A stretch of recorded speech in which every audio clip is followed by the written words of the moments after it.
歡迎返到嚟 FT Teddy 嘅頻道。今日嘅時間係2026年嘅3月4號啊，晚上香港時間11點鐘左右。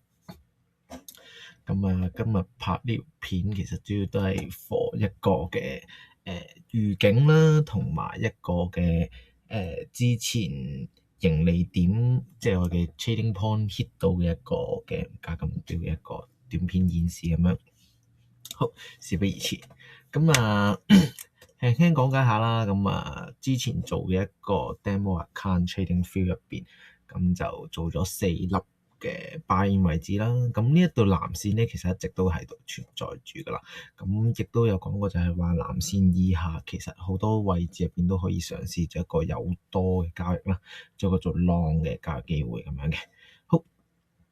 咁我哋睇翻啦，喺呢個約莫喺2月13號嘅時候，我就入手咗4粒價格為65,500左右嘅一粒價格位置嘅 Bitcoin 啦，咁就亦都預期價格個TP 位置啦，會係72,000左右嘅，咁亦都係啱啱稍後嘅時間啦，係啦。啱啱就 hit 到一下呢個價格，成功 hit 到我嘅TP1 啦，我嘅 trading point 位置嘅，收 out 咗一半啦，係啦，剩低有2個嘅訂單，價格分別仲有未成交嘅位置咧，分別為76,000啦，同埋79,000嘅呢個位置嘅，係啊，仲有呢個第二個 TP2 同 TP3啦嘅位置未去到嘅。今日呢條片啦，會做多少少嘅預警咯，同埋嚟緊嘅一個嘅價格嘅預測啦，係啦，同埋 TP1 已經 hit 到啦。嚟緊可能呢一兩日啦，有價格會主要做2種嘅趨勢嘅。第一個啦，就係會繼續去揾上方嘅流動性位置啦，亦都係我 TP2 嘅 trading point 嘅第二個位置啊，76,200呢個位，會向上尋找位置嘅。最尾就最理想就去到 TP3 咁 hit 到所有嘅自營嘅位啦。呢個最理想做多做 long 嘅一個嘅趨勢嘅。就比較悲觀都唔係悲觀嘅，比較sadness 少少嘅位置就係當每次到 TP1、TP2 或者 TP3 其中一條拉嘅時候 hunt 到呢個獲取到流動性之後，價格會回調嘅。就喺呢啲地方其實都唔太建議去做一個多單，做一個做 long 嘅 action 啦，去追高嘅，因為你已經唔係喺一個優質嘅位置做一個買嘅位置啦。曾經喺上一條短片其實都有話過啦。約莫喺65,000呢啲位置，呢個 area 其實都有一啲位置可以嘗試做一個多單啦。止蝕位就會喺呢個位置嘅62,000左右。同樣地嗰陣時就亦都係講過 TP1 嘅呢個位置啦，係一個幾理想嘅一個盈利點嘅。其實亦都 hit 到噶啦72,000呢個位置。稍後就睇下價格啦，會唔會進行一個回調，會 test 多一次呢個65,000，係啦，66,000去到65,000呢個位置啊。會再試多一次嘅呢個 order block 啦，一個嘅支撐位置嘅，係到時再等價格去回調多一次呢個位置，再做一個多單其實都可以嘅。依家亦都唔需要急於去個入場嘅。如果做空做 short 單嘅朋友就可以留意一下，再 hit 到一啲嘅 TP2 76,000呢個位置，甚至乎係79,000呢個位置，當價格突破嘅時候，會唔會出現一個好大力嘅回調，然後出現到一個價格嘅巨大嘅空缺啦，然後再回測嘅時候，睇下會唔會出現一個嘅走勢就向下，再做一個 short 單都唔遲嘅。都係睇翻一個大時區循序漸進，睇下有冇嘢做空做多嘅機會啦。目前嘅呢個 Bitcoin 嘅走勢咧，其實都係 keep 住向上做 long 嘅為主嘅，係喺呢個區間入邊啊，based on呢個區間，係 based on呢個區間。都係做一個嘅做 long 嘅為主咯，係一啲嘅小區間啦，係啦。咁當突破咗呢個價格嘅 TP3 嘅時候，咁就要睇下會唔會有一個劇烈嘅價格波動，再重新測試多一次呢啲下面底部嘅支撐位置。咁目前嚟講，中短線啦，其實都係一個呈現一個做 long 嘅走勢嘅。咁做 short 嘅機會嘅朋友就可能要睇下去到呢個紅色嘅 area 入邊有冇一啲低時區嘅K 線圖啦，或者一啲 signal 去同你講，我可以嘗試去做 short 啊，係啊，咁樣咯。好，咁啊，做多少少分析啦。咁因為其實都好少拍片啦，因為都比較忙。好，咁啊，咁如果做 short 嘅朋友啦，咁啊可以嘗試下係喺呢啲位置入邊揾一啲嘅操作位嘅，係咁啊。會嘗試喺78,000以上呢啲位置啦，做一個 short 嘅位置嘅。咁我比較個人建議就都唔係建議嘅，可以嘗試下喺呢啲位置啦。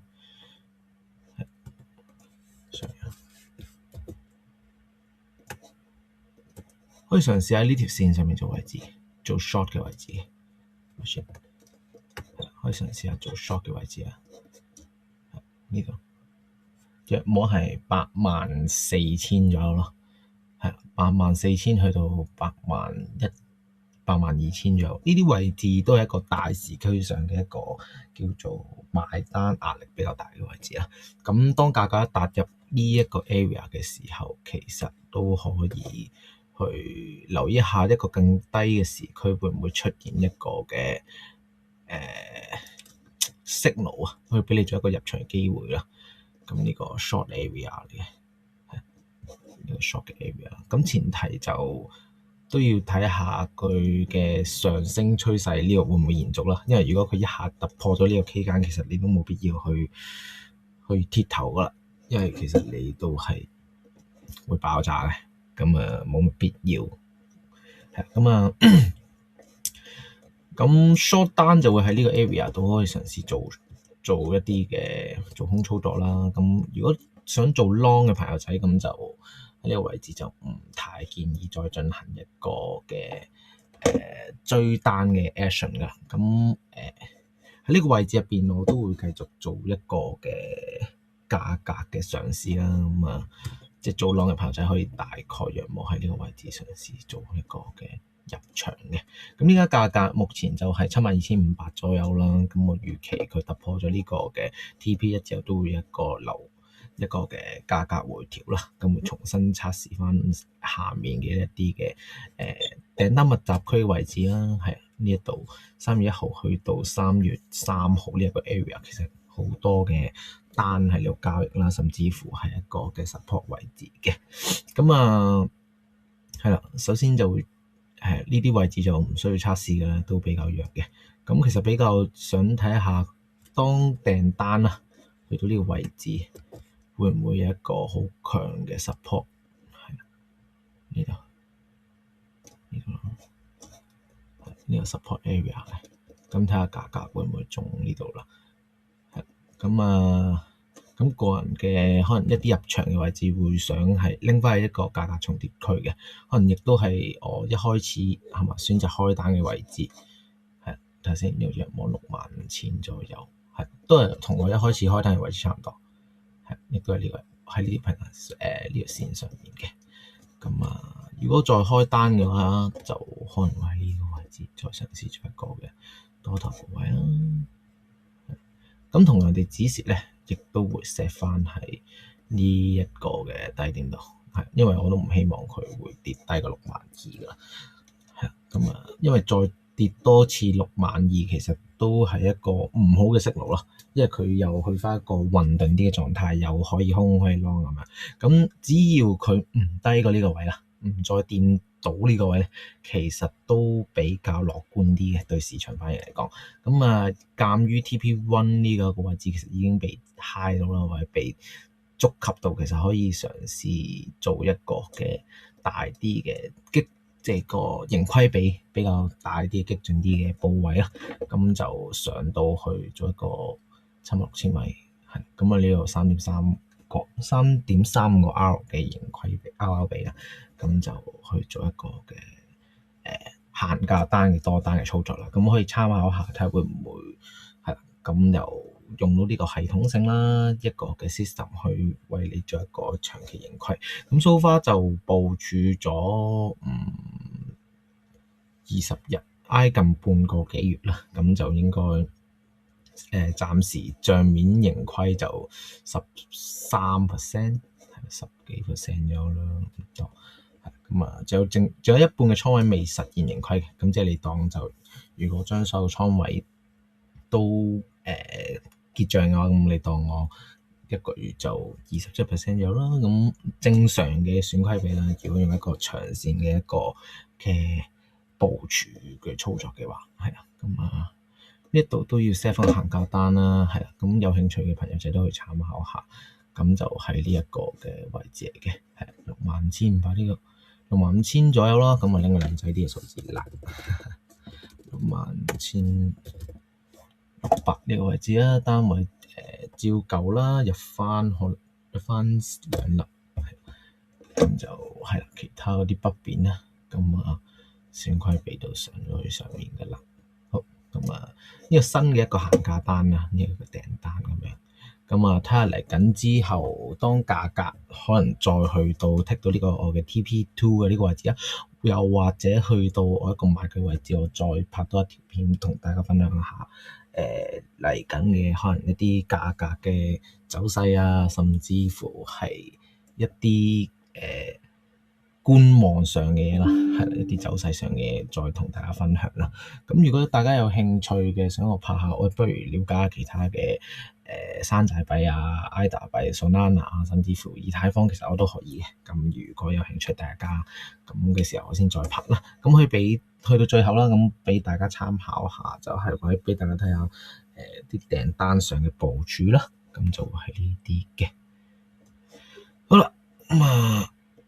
大概係咁樣啦，咁呢一個就係啱啱新 set up 嘅一個限價單啦。